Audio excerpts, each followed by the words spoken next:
مرګ دې هېر دی ستنه عقل په کوم لور تللی دی.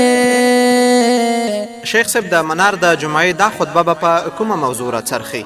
د خطبې موضوع مو په دې راچرخېږي چې د جنت والا څوک او د دوزخ والا څوک. او شیخ صاحب ځینې خو بیا یوازې د مسلمانۍ په نوم بسنه کوي او وایي چې ما با آموزش تعلیم نیاز نداریم چرا که دل ما صاف است. کله چې د انسان یا مسلمان د اسلام نه لرېواله انتخاب شراغه اختیاري کو اسلام په تعالیم ونه پوهېدو بس بیا چې هره ګناه کوي یې پروا نه کوي وایي دیګه نه مې فهمم و دل مصفاست. شیخ صاحب په دنیا کې خو پلار مور خاون میرمن بچیان او نور یو بل سره همکاري او حتی یو په بل باندې سر ورکوي خو په محشر کې به یې څه حال وي؟ یوم یفر المرء من اخیه و امه و ابیه و صاحبته و بنیه. هر سړی به د خپلو خپلوانو له چې نن پې ځان خوري ځان یې پې تباه کړه آخرت یې پې تباه کړه د دی نه به تښتي.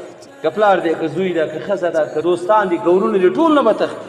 ولی به تښتي به چېرته رانسته ونه غواړي عمل بچا نه پاتې شي مور پلار څوک د بچو نه تلي. دا خطبه جمعه ماسپښین 2 بجې او 10 دقیقې واورئ. 93 یوه څپه